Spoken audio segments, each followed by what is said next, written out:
This week's letter comes from little Guillermo. Little Guillermo writes, Dear George G, would you rather? Love the would you rather questions. Would you rather you get ripped off or have your mom get ripped off? Great question, little Guillermo. There's no question I would rather get ripped off. There are fewer things that piss me off more than at-risk people in society, like older folks and younger folks getting taken advantage of. That's because as a society, we really, really, really need to take special care of those who are not able to take care of themselves. This is children. This is the elderly. So somebody rips me off, not going to like it. I'm not going to be happy about it, but I can stomach it way easier than somebody ripping off my mom. I'm also in a better position to be able to do something about it. This is a timely question because my mom called me upset a week or so ago asking if she was in trouble or needed to do something because somebody had contacted her saying that she owed them money. Obviously, I'm so glad that she called because it was clear to me that somebody was trying to scam her. But when you are on the receiving end of a serious or a threatening phone call, it is not any fun for anyone. Our older loved ones are more at risk because as we get older, our cognitive abilities can decline. Where else in society right now are we seeing that? And it makes it harder for people to recognize or detect when somebody's trying to rip them off, fraudulent schemes, anything like that. And seniors are oftentimes more socially isolated, which makes them more susceptible because they don't have networks that other people do. And older adults have grown up in a time when people were just more trusting, and it makes them more likely to believe somebody who approaches them with a seemingly genuine offer or request. Scammers may sometimes specifically target older adults because they're perceived to have more money, have more assets, more savings, making them more attractive targets to be exploited. A lot of scams now occur online through the phone, through technology, and older folks are just not as familiar, or they just have a hard time recognizing, spotting when somebody's a scammer, when somebody's trying to rip them off. Healthcare related scams are super, super common. There are tons of different medical treatment or medical or health insurance scams taking advantage of people. And just you think about all the different prescription medications that our older loved ones take, or the frequency that they're maybe in and out of doctor's offices. There's just an infinite number of opportunities to get tripped up. Scammers also target retirement funds or pensions. They promise high returns on investments, so they pretend to be the financial advisors, sometimes offering to manage their money. It's obviously a terrible thing. Sometimes they use fear tactics, and this was what was happening to my mom. There were threats of legal action or loss of some kind of a benefit to pressure older people into giving money or personal information.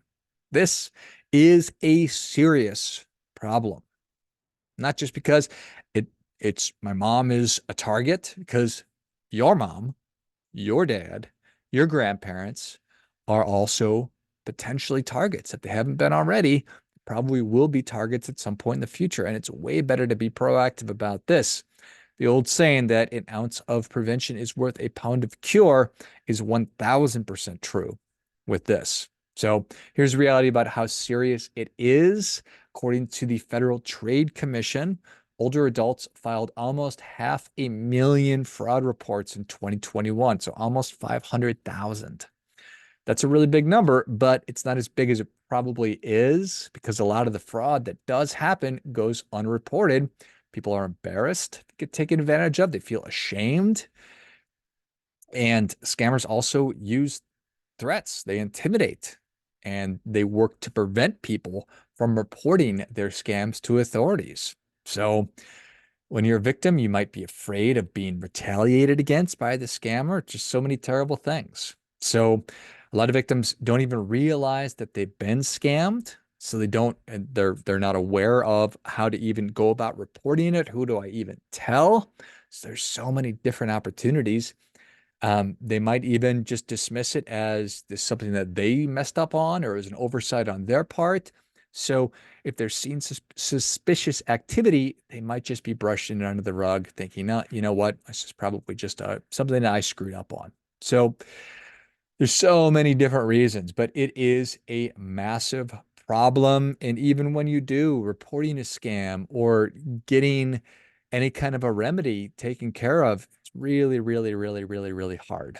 So, and then even when it is possible, a lot of folks don't trust in law enforcement um, apparatus anyway. So it's happening in a lot of different ways these days, and it's going to get worse and worse and worse as artificial intelligence allows us to closely mimic or replicate somebody's voice and speech patterns and stuff like that. So scammers may impersonate loved ones, trusted individuals. They might pretend that they're the president calling you specifically. Who knows? But celebrities, you name it.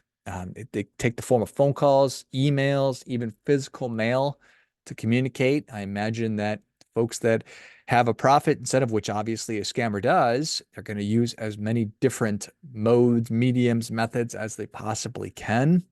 If you've never heard of phishing, it's with a PH, not an FI. It involves sending fake emails or texts that appear to be from legitimate sources. Like it looks like it's coming directly from your bank. And the same kind of email, the same images as your bank sends. And so when you log in using that, then they have your information. Something called spoofing.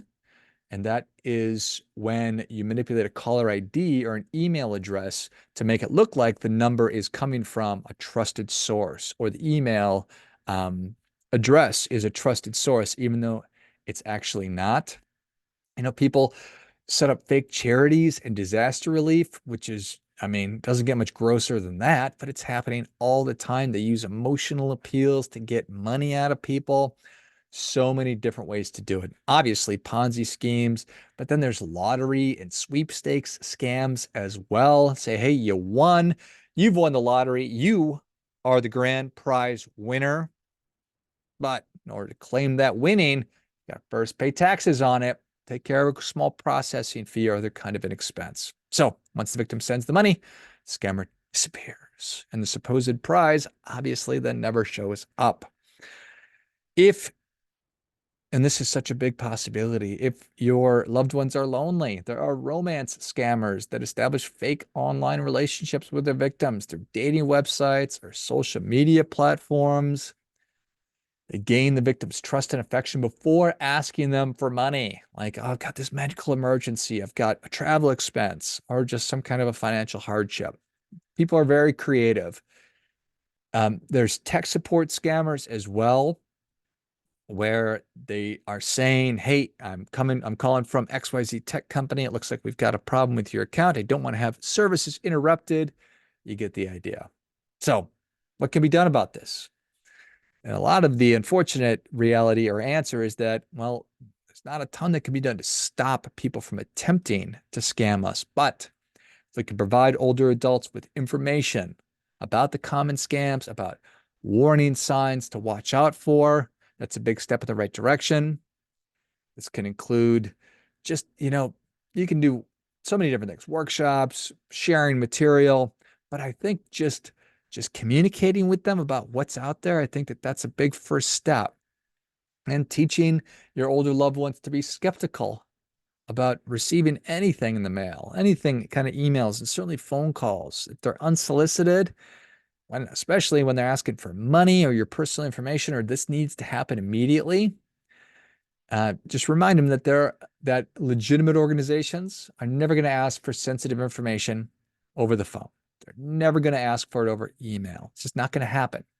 So keeping your older loved ones informed, abreast about the latest scams and fraud, everything going on, and to let them know anytime that they feel like something is going on that is inappropriate or could be a scam or something like that. It's the whole, if you see something, say something, let them know, hey, this is happening all the time. And scammers are always coming up with new ways to try to get money out of us. So if you feel like that's happening to you, just call me, email me, text me immediately. before you do anything, just delete the email. If it's important, they'll send it back. If it's important, they'll call you back. If it's important, they'll mail you more information. But odds are, if you're not comfortable with it, just trust your instincts. And if they don't have somebody, if it's not obvious who they should call, designate somebody who should be that person, somebody who's a caregiver. So it's a second set of eyes. It's trust but verify. So I don't want anybody to live in fear, but we also need to be vigilant and to live in the real world where these things happen. There are plenty of bad people all over the world who are trying to extract money from us. So it's really important to keep an eye.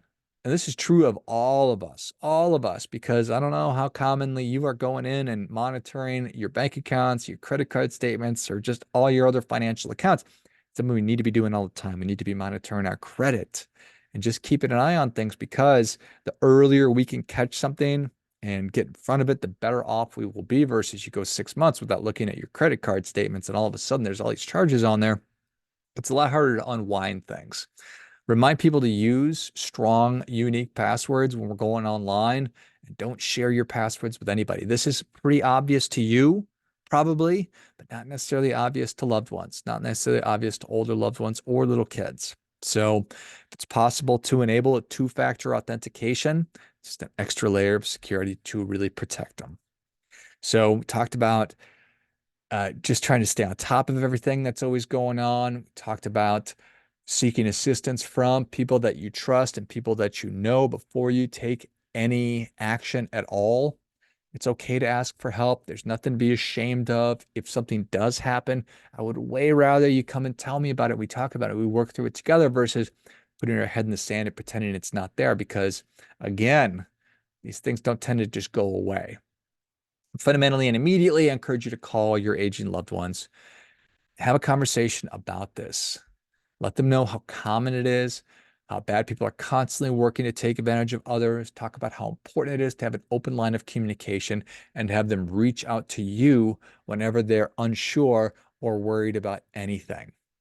So just to sort of bring this all the way home, I would way rather get ripped off personally than have just somebody that I love, care for, particularly an aging person, my mom, my dad, whoever, get ripped off.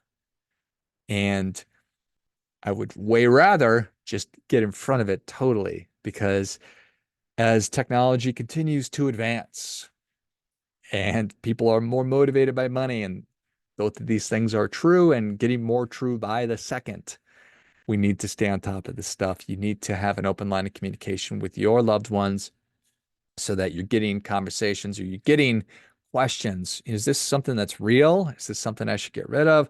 What should I do with this? Versus, oh, I made a mistake. I messed up. It's way easier to be proactive than it is to try to clean up big messes. So thanks for your thoughtful question, little Guillermo. As always, a friendly reminder, it's never going to be anybody more interested in your financial success than you are. So act accordingly.